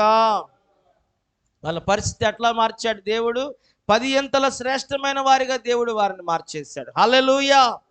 నా మాట అర్థమవుతుందండి? ఉపవాస ప్రార్థన ఏం చేస్తుంది అంటే నీ పరిస్థితిని మారుస్తుంది. ఎలా మారుస్తుంది? ఇప్పుడు వరకు 4 పాయింట్లు చెప్పేశాను మీకు. పరిస్థితి ఎలా మార్చాడు దేవుడు. బానిస బ్రతికండి ప్రధానిగా చేశాడండి దేవుడు. తన పరిస్థితిని ఆ దేశం అంతటి మీద అధికారిగా ఉండేటట్టుగా దేవుడు ఏం చేశాడంట? మార్చేశాడు. హల్లెలూయా. ఇంకొక మాట కూడా మీకు చెప్పాలి. అదే 2వ అధ్యాయంలో పరిస్థితిని మార్చే దేవుడు, మన పరిస్థితిని మార్చే దేవుడు. ఉపవాస ప్రార్థన ఏం చేస్తుంది? ప్రార్థన ఏం చేస్తుంది? ఉపవాసం ఏం చేస్తుంది అంటే నీ పరిస్థితిని, నీ పిల్లల పరిస్థితిని, నీ కుటుంబ పరిస్థితిని, నీ వ్యక్తిగత పరిస్థితిని ఏం చేస్తుంది? మార్చేస్తుంది. హల్లెలూయా. చూడండి, 2వ అధ్యాయములో నెబుకద్నెజరు ఏలుబడి యందు 2వ సంవత్సరము 1వ వచనం, 2వ సంవత్సరము కలను గనెను. అందు గురించి ఆయన మనస్సు కలతపడగా ఆయనకు నిద్ర పట్టకుండెను. కాగా రాజు తాను కనిన కలను తనకు తెలియజెప్పుటకై శకుండగాండును, గారడి విద్య గలవాడును, మాంత్రికులను, కల్దీయులను పిలువనంపుడి అని ఆజ్ఞవగా వారు వచ్చారు. రాజు సముకు నిలిచారు. రాజు వారితో, నేను ఒక కలగంటిని, ఆ కల భావం తెలుపవలనని నేను మనోవ్యాకులం ఉంది ఉన్నాననగా కల్దీయులు సిరియా భాషలో ఇట్లండ్రి, రాజు చిరకాలము జీవించు, తమరి దాసులకు కలను సెలవీడి మేము దాని భావము తెలియజేసేదాము. రాజు అంటాడు, వారి నాయన నేను మర్చిపోయాను రా కళ. నేను వాళ్ళు అంటారు కల్దీ, అయ్యా రాజుగారు చిరకాలం జీవించాలి, మీరు ఎంత మంచోళ్ళు, కళ చెప్పండి, వెంటనే చెప్పేస్తాం మీదేందో ఆ వ్యవహారం అన్నది. ఆయన అన్నాడు, కళ మర్చిపోయారు. వాళ్ళు షాక్ అయ్యారు. కళ మర్చిపోయారా? మరి మేము ఎలా చెప్పాలి? పిల్లల వాక్యంలో మనం చూస్తే వాళ్ళు రాజుగారు చిరకాలం జీవించును గాక అన్న ఆనందం వాళ్ళు ఒక సెకండ్లో పోయింది. వాళ్ళకి ఒక సెకండ్లో పోయింది. ఆయన అంటాడు, మరి తమరి దాసులు కళ సెలవీయమన్నప్పుడు దాన్ని మర్చిపోతుంది, కానీ కళను దాని భావం మీరే తెలియజేయాలని తను, మీరు తుత్తినీలుగా చేయబడదురు, చెప్పకపోతే మీ ఇండ్లు పెంట కుప్పగా చేస్తాను, కళను దాని భావం తెలియజేయండి. చెప్తారా చాలా బహుమానాలు వస్తాయి, చెప్పకపోతారా మిమ్మల్ని రోట్లో వేసిన చింతకాయ పచ్చడిలాగా చితక కొడతాను అన్నాడు ఆయన. మన భాషలో చెప్పాలంటే ఏం చేస్తాడంట? రోట్లో వేసిన దోసకాయ చట్నీ లాగా మీరు తుత్తినీలుగా చేయబడతారు, మీ ఇల్లు పెంట కుప్పలుగా మార్చబడతాయి. మర్యాదగా కళ చెప్పండి, కళ భావం చెప్పండి. చిక్కుల్లో పడ్డారు, ఏం చేయాలో అర్థం కావట్లేదు. వాళ్ళు అంటారు 10వ వచనంలో, అందుకు కల్దీయులు ఇలాగ ప్రత్యుత్తరం ఇచ్చారు, భూమి మీద ఏ మనుషుడు రాజు అడిగిన సంగతి చెప్పజాలడు, ఏ చక్రవర్తి అధికారియు శకునగాండి యొద్ద, గారడి విధి గలవారి యొద్ద, కల్దీయుల యొద్ద ఇట్టి సంగతి విచారింపలేదు. చూడండి, భూమి మీద అంట ఏ మనుషుడు కూడా ఇలాంటి విషయాలు, ఇలాంటి సంగతులు చెప్పజాలడు. ఏమంటున్నారండి? శకునగాండ్లు, గారడి విద్య గల కల్దీయులు, ఈ మాంత్రికులు అందరూ ఏమంటున్నారు? అయ్యా రాజుగారు, భూమి మీద ఏ మనుషుడు ఇలాంటి విషయాలు, భూమి మీద ఏ మనుషుడు ఇలాంటి విషయాలు చెప్పలేడు. దేవుని బిడ్డలారా, మరలా కింద అంటారు, చదవండి, ఏ మనుషుడు రాజు ఇలాంటి సంగతి ఎప్పుడు కూడా మా దగ్గర విచారణ ఏ రాజు కూడా చెయ్యలేదు. మీరే అడుగుతున్నారు, ఫస్ట్ టైం మీరే అడుగుతున్నారు. 11వ వచనం, రాజు విచారించిన సంగతి బహు అసాధారణమైనది. ఏమంట? ఏం చెప్పండి అందరూ? మీరు అడిగిన విషయము అసాధారణమైనది, అది దేవతలకు కాక మరెవరు ఈ సంగతి తెలియజెప్పజాలరు. దేవునికి స్తోత్రం. ఎవరు చెప్పలేరంట? దేవతలు తప్ప ఇది ఎవరు చెప్పలేరండి. ఆయన అంటాడు, మళ్ళీ అంటారు, దేవతల నివాసము మనలాంటి శరీరుల మధ్య ఉండదు కదా. మనలాంటి మనుషుల మధ్య దేవదూతలు ఉంటారా? ఉండరండి రాజుగారు. ఇలాంటి సంగతులు అసాధారణమైనవండి. ఇలాంటి సంగతులు ఏ మనుషులు కూడా చెప్పలేరు, దేవదూతలు తప్ప. దేవతలు తప్ప ఎవరు చెప్పలేరు. మరి దేవదూతలు మన మధ్య లేరు కదండి. ప్రియులారా, వాక్యాన్ని మనం గమనిస్తే అప్పుడు రాజు కోపం వచ్చి అన్నాడు, వెంటనే, అరే వీళ్ళందరినీ, మన దేశంలో ఉన్న మాంత్రికులు, గారడి విద్య కలిగిన వారు, శకునగాండ్రుని అందరినీ చంపేయండి, జ్ఞానులందరినీ చంపేయమన్నాడు. ఇప్పుడు వాక్యంలో గమనిస్తే 17వ వచనం, 13లో, ఇటు శాసనం బయలుదేరుట వలన అతని స్నేహితులను చంపజూచిరి. ఎవరినంట? ఇప్పుడు దానియేలు కూడా జ్ఞానుల్లో ఒకడు కదా. ఇప్పుడు జ్ఞానులైన దానియేలుని, షడ్రక్, మెషక్, అబేద్నెగోలను కూడా ఏం చేయాలనుకున్నారు? రాజు శాసనాన్ని బట్టి జ్ఞానులందరినీ చంపేయండి. మన దేశంలో మనకి కళ భావం చెప్పనోడు ఒక్కడు కూడా ఉండటానికి గీరలేదు. వీళ్ళు ఎందుకు మన దేశంలో ప్రయోజనం లేని వాళ్ళు మనకు అని రాజు ఏం చేశాడు? మొత్తాన్ని కంప్లీట్గా చంపేమన్నాడు, మరణశిక్ష. వెంటనే ఈ విషయాన్ని బట్టి దానియేలు తన స్నేహితులను కూడా చంపాలనుకున్నారు. అప్పుడు దానియేలు వెళ్ళి అడిగాడు, అయ్యా కొంచెం సమయం ఇస్తే రాజుగారు నేను చెప్తాను. ముందు వెళ్ళి ఆయన సెక్యూరిటీ ఆఫీసర్ని కలిశాడు. అయ్యా కొంచెం పంపిస్తే వెళ్ళి రాజుగారితో కొంచెం మాట్లాడుకొని వస్తా. సరే వెళ్ళిపోరా అన్నాడు. వెళ్ళాడు. అయ్యా కొంచెం టైం ఇస్తే మీ కళ ఏందో నేను కొంచెం ప్రార్థన చేసి చెప్తానండి. స్తోత్రం చెప్తారా? ఆ రాత్రి ఇంటికి వెళ్ళిపోయి 17వ వచనంలో తన స్నేహితులతో చెప్పాడు, మీరు వెళ్ళి కూడా ప్రార్థన చేయండి రా బాబు, నేను కూడా ప్రార్థన చేస్తాను, మీరు కూడా వెళ్ళి ప్రార్థన చేయండి. మన ప్రాణాలు కాపాడబడాలంటే ప్రార్థనే మనల్ని కాపాడిద్దిరా బాబు, వెళ్ళిపోండి ప్రార్థన చేయండి. వాళ్ళు ప్రార్థనలో ఉన్నప్పుడు దేవుడు మర్మాన్ని బయలుపరిచాడు. దేవునికి స్తోత్రం చెప్పండి. పిల్లరా ఒక్క మాట చెప్పమంటారా? దానియేలు వెళ్ళి కలబావని చెప్పాడు.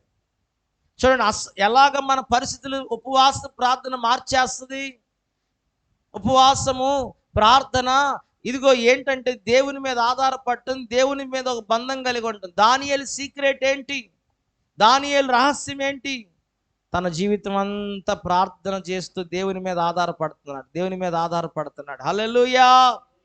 తన పరిస్థితిని దేవుడు మార్చేశాడు. ఎట్లా మార్చాడంటే అసాధారణమైన కార్యాలను సాధ్యపరిచే వ్యక్తిగా దానియేలు పరిస్థితిని దేవుడు మార్చాడు. దేవదూతలు చెప్పే అలాంటి సమస్యను కూడా, దేవదూతలు పరిష్కారం చేసే సమస్యను కూడా దానియేలు పరిష్కారం చేసే కృపను దేవుడు దానియేలుకి ఇచ్చి దానియేలు పరిస్థితిని ఆ దేశంలో మార్చేశాడు. హల్లెలూయా. నీ జీవితంలో నువ్వు ఉపవాసం ఉండి ప్రార్థన చేసే వ్యక్తిగా ఉంటే, నువ్వు దానియేలు వలె దేవుని మీద ఆధారపడే వ్యక్తిగా ఉంటే, దేవుని వాక్యం చెప్తుంది ఇదిగో ఎంత కఠినమైన పరిస్థితుల్లో కూడా, ఎంత కఠినమైన సమస్యను కూడా పరిష్కరించే కృపను దేవుడు మనకిస్తాడు. హల్లెలూయా. మన పరిస్థితులను మార్చేస్తాడు. చిన్న చిన్న సమస్యలకే భయపడి మరి ప్రాణాలు తీసుకునే వాళ్ళు ఉన్నారు, ఊరదులు పారిపోయే వాళ్ళు ఉన్నారు, దాడి చేసే వాళ్ళు ఉన్నారు, గొడవలు పడే వాళ్ళు ఉన్నారు. కానీ అసాధారణం అంట వాళ్ళంటే ఇది అసాధారణమైన క్వశ్చన్ ఏంటంటే, ఇది అసాధారణమైన సంగతి. ఇది దేవదూతలు తప్ప మనుషులు ఎవరు చెప్పలేరు. ఎప్పుడు కూడా ఏ మనుషులు కూడా మమ్మల్ని ఇలాంటి క్వశ్చన్ అడగలేదు, నువ్వే అడిగావు అని రాజుతో మాట్లాడుతున్నారు. అసాధారణమైన సంగతిని దేవుడు దానియేలుకు బయలుపరిచాడు. దేవునికి స్తోత్రం చెప్తారా? ఈ రోజున దానియేలు పరిస్థితిని దేవుడు మార్చేశాడు. ఉపవాస ప్రార్థన ఏం చేస్తుందంటే, ఒకటి మన పరిస్థితిని దేవుడు మార్చేస్తాడు. రెండోది ఏంటో తెలుసా? ఇదిగో నీలో ఉన్న భయములన్నీ పోతాయి. ఇందాక మనం చదువుకున్నాం దానియేలు గ్రంథం 6వ అధ్యాయంలో మనం చదువుకున్నాం. దానియేలు గ్రంథం 6వ అధ్యాయంలో ఇదిగో మరి 9వ వచనంలో 8వ వచనంలో చదువుకున్నాం. ఇట్టి శాసనము వాక్యాన్ని గమనిస్తే దానియేలు సంతకం చేయబడింది శాసనం అని తెలుసుకొని కూడా అతను భయపడట్లేదు. ఎంత ధైర్యం ఉందో చూడండి దానియేలుకి. స్తోత్రం చెప్తారా? సంతోషంగా చెప్తారా? విసుగ్గా చెప్తారా? హల్లెలూయా. చూడండి ప్రియమైన వారలారా, ఉపవాస ప్రార్థన ఏం చేస్తుందండి? మన పరిస్థితులను మార్చేస్తుంది. రెండవది, ఉపవాస ప్రార్థన ఎలాంటి కార్యం మన జీవితంలో చేస్తుందండి? ధైర్యమునిస్తుంది. మన పిరికితనాన్ని, మన అపనమ్మకాన్ని, అధైర్యాన్ని తీసేసి ధైర్యం. ఎంత ధైర్యం ఉంది దానియేలుకి, ఎంత ధైర్యం ఉంది. రాజు సంతకం పెట్టాడురా ప్రార్థన చేసి చచ్చిపోతాను అనే భయము లేదు. రాజును బట్టి కానీ, రాజు శాసనాన్ని బట్టి కానీ, సింహాల గుహను బట్టి కానీ, మరణాన్ని బట్టి కానీ ఏ మాత్రము భయం అనేది అతనికి లేకుండా ధైర్యముగా ఉన్నాడు. అంత ధైర్యం ఎలా వచ్చింది? ప్రార్థన వల్లనే. ఈరోజు నువ్వు ప్రతి పరిస్థితుల్లో భయాందోళనకు గురైపోతున్నావు, ధైర్యాన్ని కోల్పోతున్నావు అంటే నీ జీవితంలో ఖచ్చితంగా దానియేలు ఉపవాస ప్రార్థనలు నీకు అవసరం. హల్లెలూయా. ధైర్యాన్ని కలిగిస్తుంది. దేవునికి స్తోత్రం కలుగును గాక. ఉపవాస ప్రార్థన ఇదిగో నీలో ఉన్న భయాన్ని పోగొట్టి నీకు ధైర్యాన్ని కలిగిస్తుంది. మూడవదిగా మనం చూద్దాం 10వ అధ్యాయం, దానియేలు గ్రంథం 10వ అధ్యాయాన్ని మనం ఇప్పుడు చూసినట్టయితే 10వ అధ్యాయం 3వ వచనంలో మనం చదువుతాం. 3 వారములు గడుచు వరకు నేను సంతోషముగా భోజనము చేయలేక ఉంటిని, మాంసమును ద్రాక్ష రసము కానీ మాంసము కానీ ద్రాక్ష రసము కానీ నా నోట్లోనికి రాలేదు. స్నానాభిషేకములు చేసుకోండి. మొదటి నెల 24వ తేదీ నేను గొప్ప నది తీరమున ఉంటిని. నేను కనులెత్తి చూడగా నారబట్టలు ధరించుకున్న ఒకడు కనబడాను. అతడు నడుమున మేలిన బంగారం నడికట్టు కట్టుకొని ఉండెను. అతని శరీరము రక్తవర్ణపు రాతి వంటిది. అతని ముఖము మెరుపు వలె ఉండెను. అతని కన్నులు జ్వాలామయమై దీపములను, అతని భుజములు పాదములు తలతల్లాడు ఇత్తడిని పోలి ఉండెను. అతని మాటల ధ్వని నర సమూహపు కంఠధ్వని వలె ఉండెను.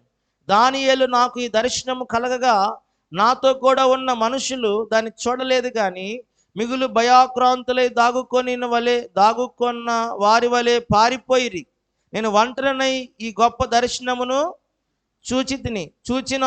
చూచినందున నాలో బలమేమీ లేకపోయాను. నా సొగసు వికారమైను, బలము నా యందు నిలవలేదు. చూడండి ప్రియమైన వారులారా, అతని మాటలు విని నేను నేల సాష్టాంగపడి గాఢ నిద్ర పొందిన వాడనైతిని. దేవునికి స్తోత్రం కలుగును గాక. హల్లెలూయా. మూడవదిగా ఉపవాస ప్రార్థన చేస్తున్నాడు ఈ భక్తుడు. 21 రోజులు ఉపవాసం ఉండి ప్రార్థన చేస్తుంటే అతనికి ఒక ప్రత్యక్షత కలిగింది. దేవుడే ఆయన ముందుకు దిగి వచ్చి నిలబడ్డాడు. స్తోత్రం చెప్తారా? ప్రకటన గ్రంథంలో మనం చదువుకుంటే 1వ అధ్యాయం 13 నుండి 17 వరకు కూడా, ప్రకటన గ్రంథం 1వ అధ్యాయము మరి 13 నుండి 17 వచనం వరకు ఇక్కడ ఈ విషయాలు కూడా మనం గమనించుకోవాలి. చూడండి, వాక్యంలో దేవుడే తనకు దర్శనం ఇచ్చాడు. వాక్యంలో చూద్దాం. ప్రకటన గ్రంథం 1:13 నుండి చదవండి 17 వరకు. 7 సువర్ణ దీప ఆ దీపస్తంభముల మధ్యను మనుష్య కుమారుని పోలిన ఒకని చూచి తిని, ఆయన పాదముల మట్టుకు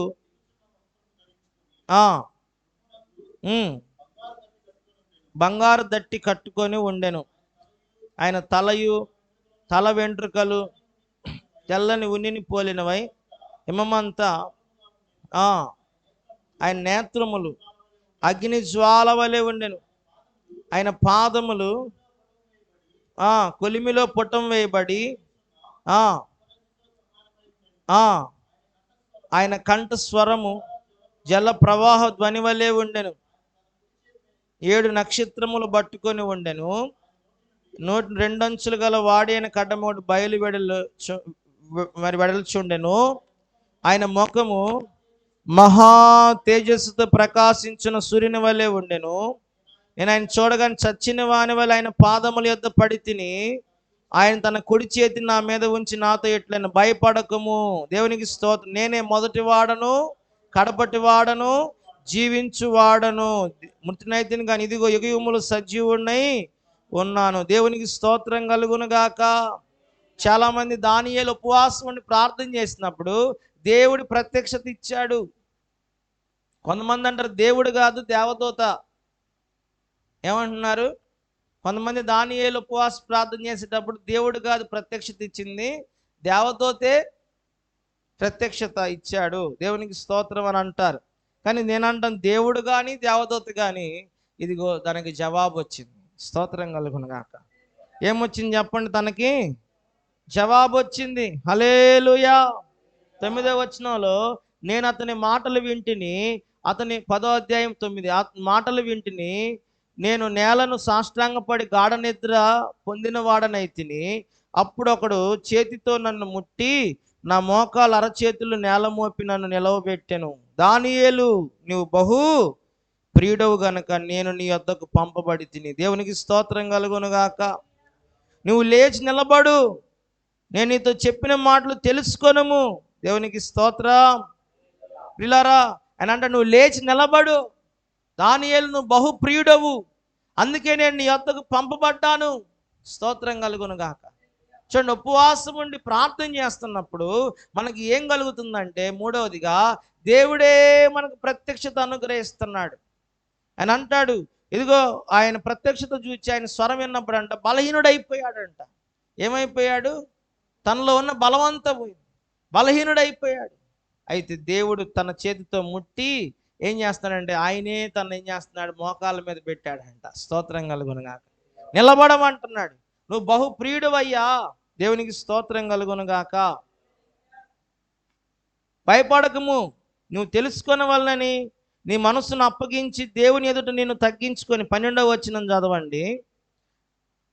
అప్పుడు అతడు దానియేలు భయపడకము, నీవు తెలుసుకొనవలెనని నీ మనస్సును అప్పగించి, ఏం అప్పగించాడంట? 21 రోజులు ఏం చేశాడు? దేవునికి తన మనస్సుని అప్పగించాడు. దేవుని ఎదుట నిన్ను నువ్వు తగ్గించుకొని ఆ మొదటి దినము మొదలుకొని నువ్వు చెప్పిన మాటలన్నీ వినబడినవి కనుక నీ మాటలను బట్టి నేను వచ్చి తిని, పారసీకుల రాజ్యాధిపతి 21 దినములు నన్ను ఎదిరించెను. ఇక పారసీకుల రాజుల సముఖము నేను నిలుచుండగా ప్రధానాధిపతులలో మికాయేలు ఒకడు నాకు సహాయము చేయిచు వచ్చెను. దేవునికి స్తోత్రం కలుగునుగాక. హల్లెలూయా. గట్టిగా గట్టిగా చెప్పండి, హల్లెలూయా. చూడండి ప్రియమైన వారలారా, దానియేలుతో అంటాడు, నీవు నీ మనసును అప్పగించుకొని 21 దినముల నుండి ఆ మొదటి రోజు నుండి ఇప్పటి వరకు నువ్వు చెప్పిన మాటలని నాకు వినబడ్డాయి. స్తోత్రం చెప్తారా? నువ్వు మొదటి రోజు ప్రార్థన మొదలు పెట్టావు కదా, ఆ మొదటి రోజు నుండి 21 రోజులు నువ్వు చేసిన ప్రార్థనలన్నీ నాకు వినబడ్డాయి. హల్లెలూయా. మరి ఎందుకని మొదటి రోజు నుండి వచ్చినప్పుడు మొదటి రోజు వినబడ్డాయి కదా, దేవుడి మాటలు ఎందుకు రాలేదు? దేవుడు అప్పుడే రావచ్చు కదా. స్తోత్రం చెప్పండి. ఆయన అంటాడు, ఇదిగో నేను నీ వద్దకు రాబోతున్నాను. ఇదిగో ఒకడు వాక్యంలో ఉంది, ఏమనంటున్నాడు 12లో, పారసీకుల రాజ్యాధిపతి 21 దినములు నన్ను ఎదిరించాడంట. ఏం చేశాడంట? పారసీకుల రాజు ఏం చేశాడు? 21 రోజులు నన్ను ఎదిరించాడు. నీ వద్దకు రాకుండా నాకు అడ్డుపడతా వచ్చాడు. చాలామంది అనుకుంటారు, నేను ప్రార్థన చేస్తున్నాను, చాలా రోజుల నుండి ప్రార్థన చేస్తున్నాను, చాలా నెలల నుండి ప్రార్థన చేస్తున్నాను, చాలా సంవత్సరాల నుండి ప్రార్థన చేస్తున్నాను, కానీ ఆ ప్రార్థన జవాబు రావట్లేదండి. ఏమంటున్నాను, నా ప్రార్థనకి బోరు కొడుతుంది కదా. మీ అందరికి ఇప్పుడు వరకు కూడా చెప్పిన విషయాలన్నీ కూడా బోరు కొడుతుందని నాకు అర్థమైంది. ఇసుగ్గా ఉంది మీకు. 21 రోజులు ఆయన ప్రార్థన చేస్తే మొదటి రోజు నుండి చివరి రోజు వరకు కూడా ఆయన ప్రార్థన వినబడిందంట దేవునికి. ఆయన నీ మాటలు నాకు వినబడ్డాయి. అయినా పారసీకుల రాజ్యాధిపతి నన్ను అడ్డుపడ్డాడు. 21 రోజులు నాకు అడ్డుపడ్డాడు. అందుకే నీ వద్దకు నేను రావటం కొంచెం ఆలస్యము అయ్యింది. పిల్లరా గమనించండి, ఇక్కడ ఒక మాట అర్థం చేసుకోండి. మనం కూడా అప్పుడప్పుడు ప్రార్థన చేస్తాం. రోజు ప్రార్థన చేస్తాం. కొన్ని విషయాల కొరకు రోజు ప్రార్థన చేస్తాం. ఆ ప్రార్థనకి జవాబు ఆలస్యమైనప్పుడు మనం అనుకుంటాం, నేను ప్రార్థన చేస్తున్నాను కానీ నాకు జవాబు రాలేదు. మనం కూడా ఏదో చేస్తాం, ఫుల్గా తిని మొత్తుగా ప్రార్థన చేస్తాం, కానీ అలాంటి ప్రార్థన కాదు. దానియేలు అయితే శాకాహారాలు తింటున్నాడు, ద్రాక్షారసం మానాడు, సంతోషంగా భోజనం చేయట్లా, తైలాభిషేకాలు మానాడు, 21 రోజులు ప్రార్థన చేస్తూనే ఉన్నాడు. దేవుడైతే అంటున్నాడు, మొదటి రోజు నుండి మొదలుపెట్టి మొదటి రోజే నాకు నీ మాటలన్నీ వినబడుతున్నాయి. 21 నువ్వు చివరి రోజు వరకు చెప్పిన మాటలన్నీ వినబడ్డాయి. అయితే పారసీకుల రాజ్యాధిపతి అడ్డుపడ్డాడు. మికాయేలు నాకు సహాయం చేసింది, అప్పుడు నేను వచ్చాను నీ దగ్గరికి. స్తోత్రం చెప్తారా? మనం ప్రార్థన చేసేటప్పుడు కూడా అపవాది సైతాను మనకు కూడా మన ప్రార్థనలకు దేవుడి సహాయం అందుకోకుండా మనకు అడ్డుపడతా ఉంటుంది. వాక్యంలో మనం చదివి, అందుకని యేసుప్రభువు వారు అంటారు, విసుగక నిత్యము నువ్వు ప్రార్థన చేయాలి. ప్రార్థనకు జవాబు రావట్లేదులే, నా ప్రార్థన దేవుడు వినట్లేదులే అని చెప్పి నువ్వు మానేయకూడదు. నేను కూడా మానేయకూడదు ప్రార్థన. విసుగక నిత్యము మనం ఏం చేయాలి? ప్రార్థన చేయాలి. మరి పౌలు భక్తుడు అంటాడు తెస్సలోనిక పత్రికలో 5:15, ఎడతెగక ప్రార్థన చేయాలి. ఎడతెగక ఏం చేయాలంట? మనం ప్రార్థన చేయాలి. దేవునికి స్తోత్రం కలుగునుగాక.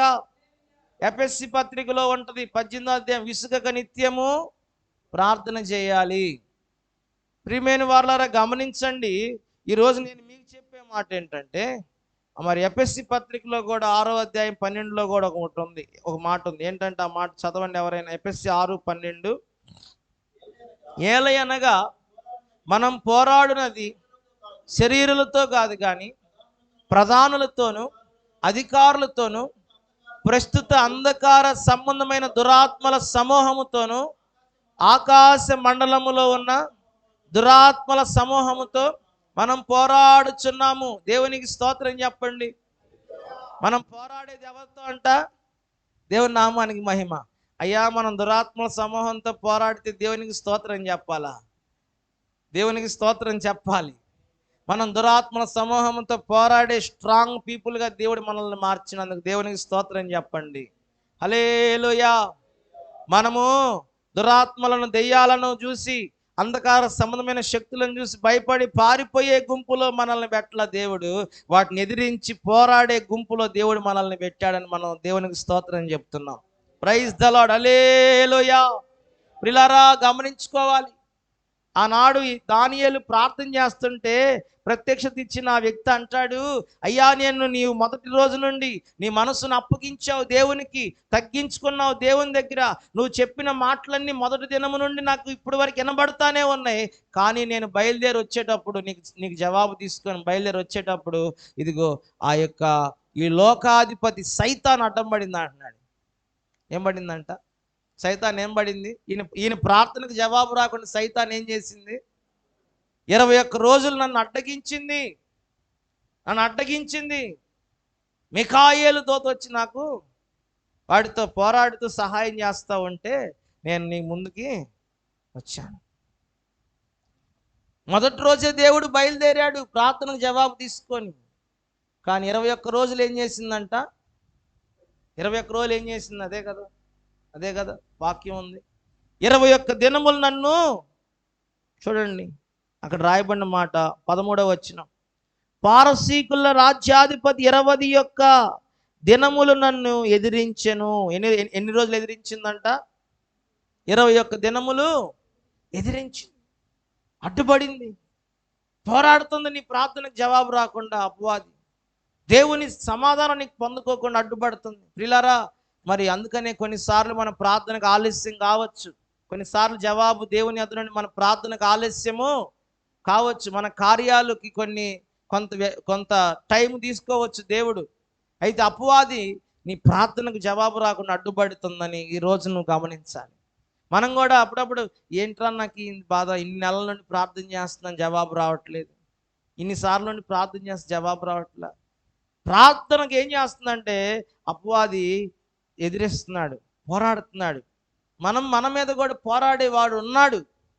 మనం కూడా పోరాడుతున్నాం. ఎవరితో? ఆకాశ మండలంలో ఉన్న దురాత్మల అంధకార శక్తులతో, లోకనాథులతో మనం పోరాడుతున్నాం. ప్రియులారా, మరి దేవుని వాక్యాన్ని గమనిస్తే అలాంటి బలహీనమైన సమయంలో కూడా ఇదిగో దేవుడు ప్రత్యక్షత వచ్చింది ఉపవాస ప్రార్థనలో.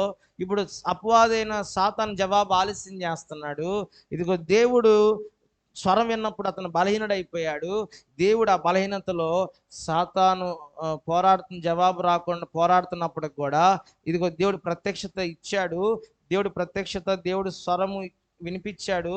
ఇప్పుడు ఆయన బలహీనుడైపోయాడు. దేవుడు ఆయన చేత్తో ముట్టి దానియేలును బలపరిచాడు. స్తోత్రం చెప్పండి. దానియేలును ఏం చేశాడండి? బలపరిచాడు. దేవుని నామానికి మహిమ చెప్పండి. దానియేలును ఏం చేశాడు? బలపరిచాడు. ఉపవాస ప్రార్థనలో దానియేలు గురించి, నువ్వు బహుప్రియుడవు, అందుకే నేను నీ వద్దకు పంపబడ్డాను. ప్రత్యక్షత, దేవుని దర్శనం, దేవుని ప్రత్యక్షత, జరగబోయే సంగతులను నీకు తెలియపరచడానికి వచ్చాను. దానియేలు స్వరం విన్నప్పుడు బలహీనుడైపోయాడు. దానియేలుని ఆ వ్యక్తి ఏం చేస్తున్నాడు? దేవుడు ఏం చేస్తున్నాడు? దానియేలుని ముట్టి, తన చేత్తో ముట్టి బలపరుస్తున్నాడు. దేవునికి స్తోత్రం చెప్పండి. దానియేలుని ముట్టి దేవుడే దానియేలుని బలపరుస్తున్నాడు. హల్లెలూయా. ప్రియులారా, నువ్వు కూడా బలహీనురాలిగా ఉన్నావేమో, బలహీనుడిగా ఉన్నావేమో. దేవుడే నిన్ను ముట్టి బలపరుస్తాడు. ఉపవాస ప్రార్థనలో నువ్వు బలహీనుడు అయిపోయి కృంగిపోయిన స్థితిలో ఉన్నావా, పడిపోయిన స్థితిలో ఉన్నావా, దేవుడే ముట్టి నిన్ను బలపరుస్తాడు. హల్లెలూయా. దేవుడే ముట్టి బలపరుస్తాడు. చూడండి, నీకు ప్రార్థన చేస్తున్నావు, నీ ప్రార్థనకు జవాబు రానివ్వట్లేదు, అడ్డుపడుతున్నాయి దురాత్మలు. అయినా అడ్డుపడినా కూడా దేవుడు నీకు సహాయం చేయటకు ఆయన తన యొక్క దేవతల ద్వారా ఇదిగో దిగి వచ్చి నీకు సహాయం చేస్తాడు. హల్లెలూయా. ఉపవాస ప్రార్థన 2 కార్యాలు జరుగుతున్నాయి. ఒకటేంటో చెప్పనా? ఒకటి ఇందాక చెప్పాను కదా, నీ పరిస్థితిని దేవుడు మార్చేస్తాడు. రెండోది ఏంటి? ఆయన నీకు ధైర్యమును కలిగిస్తాడు. ప్రార్థన ద్వారా ఏం కలుగుతుంది? ధైర్యం కలుగుతుంది, నీ పిరిగితనం పోతుంది. మూడోది ఏంటంట? ప్రార్థనలో, ఉపవాస ప్రార్థనలో దేవుడే నిన్ను ముట్టి బలపరుస్తాడు. దేవుడే తన ప్రత్యక్షతనిచ్చి నిన్ను ముట్టి బలపరుస్తాడు. మూడోది. నాలుగోది ఏంటంటే ఆయన తప్పకుండా నీకు సహాయం చేస్తాడు. చెప్పండి ఏంటంట? నీ ప్రార్థనకు జవాబు తీసుకొని తప్పకుండా నీకు సహాయం చేయడానికి దేవుడు నీకు తప్పకుండా దిగి వస్తాడు నీ దగ్గరికి. హల్లెలూయా. చూడండి, నీకు సహాయం చేస్తాడు దేవుడు ఖచ్చితంగా. ఎంత అపవాది నీకు విరోధంగా పోరాడినా నీ ప్రార్థనకి, ఎంత అపవాది నీకు విరోధంగా నీకు నీ ప్రార్థన జవాబు రాకుండా అడ్డుకుంటున్నా, దేవుడే నీ కొరకు దిగి వచ్చి సహాయం చేస్తాడు. దేవుడే నీ కొరకు దిగి వచ్చి సహాయం చేస్తాడు. హల్లెలూయా. మరి మీకు బోరు కొట్టచ్చు, ఈ మాటలన్నీ కొంచెం విసుగ్గా ఉండొచ్చు. ఎందుకంటే గంట సేపటి నుండి మీరు ఈ ప్రార్థన గురించే వింటున్నారు. 60 నిమిషాల నుండి వింటున్నారు. ఎన్ని నిమిషాలు? 60 నిమిషాల నుండి వింటున్నారు దాదాపుగా. ఏం చెప్పారంటే 21 రోజుల ఉపవాస ప్రార్థనలో ఉన్న ఆ సీక్రెట్, దానియేలులో ఉన్న సీక్రెట్, దానియేలు యొక్క ఆశీర్వాదానికి రహస్యం, దానియేలు యొక్క ఆశీర్వాదానికి ఒక కారణం ఏంటి అని అంటే ఉపవాస ప్రార్థన. ఏంటంట? ఉపవాస ప్రార్థన. ఈరోజు నీ జీవితంలో కూడా నువ్వు కూడా దీవించబడాలి, నీ పరిస్థితులు మార్చబడాలి, నీకు ధైర్యం కలగాలి. దేవుని బిడ్డలారా, మరి నువ్వు వాక్యంలో గమనించినప్పుడు దేవుడే నిన్ను బలపరచాలి, తన ప్రత్యక్షత ఇచ్చి నిన్ను బలపరచాలి. దేవుడే నీకు ఎంత నీ ప్రార్థనకు అడ్డుకుంటున్న అపవాది, ఇదిగో దేవుడే నీకు వచ్చి దిగి వచ్చి సహాయం చేయాలి, జవాబు తీసుకొచ్చి సహాయం చేయాలంటే ఉపవసించి ప్రార్థించటమే మార్గం. దానియేలు ఒకటే అంటున్నాడు. దానియేలు అంత జీవితం అంతా దేవుని మీద ఆధారపడ్డాడు. దేవునికి తనకున్న బంధాన్ని ఎప్పుడు విడిచిపెట్టల. అంటే ప్రార్థన విడిచిపెట్టల, ప్రార్థన చేయటం మానలా. ఎంత బిజీగా ఉన్నా దేవునికి సమయాన్ని ఇచ్చాడా లేదా? ప్రధానమంత్రి అండి, అయినా 3 సార్లు ప్రార్థన చేస్తున్నాడు. మరి మనమైతే రాష్ట్రపతులు, హల్లెలూయా, ప్రెసిడెంట్ ఆఫ్ ఇండియా మనమైతే కదా, మనకు అస్సలు టైం ఉండదు. ఆలోచించండి, నీ పిల్లల భవిష్యత్తు దీవించబడాలా వద్దా? నీ పిల్లలు, నీవు, నీ కుటుంబం ప్రత్యేకంగా మార్చబడాలా వద్దా? నీ పరిస్థితి మార్చబడాలా వద్దా? నీకు ధైర్యం ఇవ్వాలా వద్దా? నీకు ధైర్యం కలగాలా వద్దా? దేవుడి ప్రత్యక్షత ఇచ్చి నేను బలపరచాలా వద్దా? దేవుని సహాయం నీకు కావాలా వద్దా? కావాలన్న వాళ్ళు గట్టిగా స్తోత్రం చెప్పండి. కావాలి అంటే ఖచ్చితంగా మనం ఏం చేయాలి? ఉపవాసం ఉండి ప్రార్థన చేయాలి. దేవునికి స్తోత్రం కలుగును గాక. 21 రోజులు ఏం చేయాలి? మనం ఉపవాసం ఉండి ప్రార్థన చేయాలి. ప్రార్థన చేసుకుందాం. ప్రేమ కలిగిన తండ్రి, కృప కలిగిన మా యేసయ్యా, నీకు వందనాలు, స్తోత్రాలు నాయన. గొప్ప దేవుడా, నీకు వందనాలు చెల్లిస్తున్నాం. మీరెంతైనా నమ్మదగిన దేవుడవయ్యా, గొప్ప దేవుడు నాయన, మాకు చాలిన దేవుడు నాయన, అద్భుతాలు చేయగలిగిన దేవుడు నాయన, మహత్కార్యాలు సూచక్రియలు చేయగలిగిన దేవుడు నాయన. అయ్యా, దానియేలు జీవితంలో ఎన్నో పరిస్థితులను మాకు అర్థవంతంగా మరి మాట్లాడుతూ వచ్చారు. నిజంగా ఉపవాస ప్రార్థన ద్వారా ఎన్ని మేలులు మేము పొందుకుంటామో, ఎంతగా మా జీవితాలు అయ్యా మరి ఇదిగో మా పరిస్థితులు మార్చబడతాయో, ఎంతగా మేము ధైర్యపరచబడగలుగుతామో, ఎంతగా మేము నీ ప్రత్యక్షతలు పొందుకుంటామో, నీ బలమును పొందుకుంటామో. దేవా తండ్రి నైనా, నీ సహాయము మేము పొందుకోకుండా ఎంతగా సాతాను మాకు అడ్డుపడినప్పటికి కూడా, ఆ అడ్డుపడుతున్న పోరాటములో మేము పోరాడుతున్నప్పటికి కూడా, అయ్యా నీవే దిగి వచ్చి మాకు ఎలాగ సహాయం చేస్తావో మాతో మాట్లాడుతూ వచ్చావు. దేవా, నిజంగా మీరెంతైనా నమ్మదగిన దేవుడవయ్యా, గొప్ప దేవుడవయ్యా, మాకు చాలిన దేవుడవయ్యా. అయ్యా, నీ సన్నిధిలో అయ్యా మేము ప్రార్థించే వారిగా మార్చబడుదుము గాక. ఉపవాసం ఉండే కృప మాకు దయచేయండి, ప్రార్థించే కృప మాకు దయచేయండి. కానీ అయ్యా, మేము నీ సన్నిధిలో అయ్యా దానియేలు వలె అయ్యా ఇదిగో తండ్రి ద్రాక్షారసము, మాంసము అయ్యా మానివేసి, ఇదిగో శాకాహారము, ఇదిగో నైనా మా దేహమును అపవిత్రపరచుకోకుండా, మా దేహమును మేము పాడు చేసుకోకుండా, మా దేహమును మేము పరిశుద్ధంగా ఉంచుకొని నీ సన్నిధిలో మనసు నిలుపుకొని తగ్గించుకొని ఉపవాసం ఉండి ప్రార్థించే కృప దయచేయమని వేడుకుంటున్నాం అయ్యా. 21 రోజులు కూడా అయ్యా మీ సన్నిధిలో ప్రార్థించే వారిగా మేము ఉండాలయ్యా, కనిపెట్టేవారిగా మేము ఉండాలయ్యా. మా పిల్లల భవిష్యత్తు కొరకు నాయన, మా కుటుంబంలో ఒక దీవెన కొరకు నాయన, మా పిల్లలు నాయన ప్రయోజకులుగా మార్చబడే దాని కొరకు నాయన, ఇదిగో మా పిల్లలు ప్రభువా ఆరోగ్యవంతులుగా మార్చబడే దాని కొరకు నాయన, మా పిల్లలు స్థిరపరచబడే దాని కొరకు నాయన, మా చిన్నబిడ్డలు యవనస్తులు అయ్యా ఇదిగో దీవించబడినట్లుగా నాయన, అయ్యా జరిగించబడబోతున్న ఉపవాస ప్రార్థనలు ప్రభువా అయ్యా మీ నామానికి మహిమకరంగా జరిగించండి అయ్యా. అయ్యా 21 రోజులు కూడా దీవెనకరంగా జరిగించండి అయ్యా, ఆశీర్వాదకరంగా జరిగించండి అయ్యా.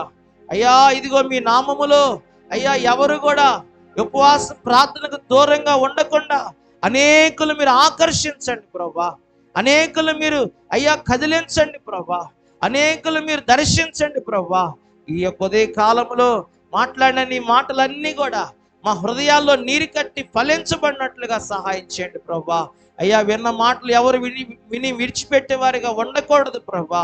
అయ్యా నీ ఉపవాస ప్రార్థన ఎంత ప్రాముఖ్యమైందో ప్రతి వారు గుర్తెరగటానికి సహాయం చేయండి ప్రభా. ఉపవాసం ఉండి ప్రార్థించే వారిగా మార్చబడాలి.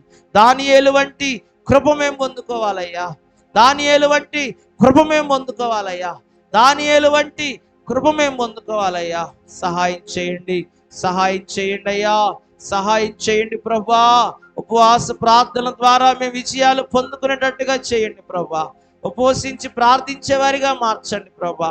ఎన్నో మార్లు మేము అయ్యా లోక సంబంధమైన కార్యాల కొరకు ఉపవాసం ఉండి ఆకలితో అయ్యా ఉండి అయ్యా ఇదిగో ఆహారం మానుకుంటాం, కానీ ఇదిగో నీ సన్నిధిలో అయ్యా నీ కార్యాలు పొందుకునే దాని కొరకు, నీ కృపను పొందుకునే దాని కొరకు ఉపవాసం ఉండి ప్రార్థించడానికి మాకు శక్తినివయ్యా, బలమునివయ్యా. అయ్యా నీ కృపతో జ్ఞాపకం చేసుకోయా, నీ కృపతో జ్ఞాపకం చేసుకోయా, నీ కృపతో జ్ఞాపకం చేసుకోయా. దానియేలు వలె మా జీవితాల్లో ప్రతి పరిస్థితి మార్చబడినట్లు ఓయా మీ సన్నిధిలో ప్రార్థించే వారిగా ప్రార్థన ఆత్మను మా మీద కుమ్మరించండి ప్రభా. అయ్యా దానియేలు వంటి ధైర్యమును మాకు దయచేయండి. దానియేలు వలె మమ్మల్ని మీరు దర్శించండి, బలపరచండి అయ్యా. నీ గొప్ప సహాయం మాకు కలిగించండి ప్రభా. అయ్యా విన్న వాక్యం మా అందరి జీవితాల్లో అయ్యా నీరు కట్టండి, ఫలింప చేయండి. దేవాన్ని కృపతో జ్ఞాపకం చేసుకోండి అయ్యా, దేవాన్ని కృపతో జ్ఞాపకం చేసుకోండి అయ్యా, దేవాన్ని కృపతో జ్ఞాపకం చేసుకోండి. అందరూ ప్రార్థన చేద్దామా? దేవా అయ్యా ఉపవాస ప్రార్థన శక్తితో మమ్మల్ని మండించండి అయ్యా. ఉపవాస ప్రార్థన యొక్క అయ్యా ఉద్యమాలు రగిలించండి అయ్యా. ఉపవాస ప్రార్థన యొక్క ఆశీర్వాదం మేము పొందుకున్నట్లు మమ్మల్ని మీరు సిద్ధపరచండి ప్రభా.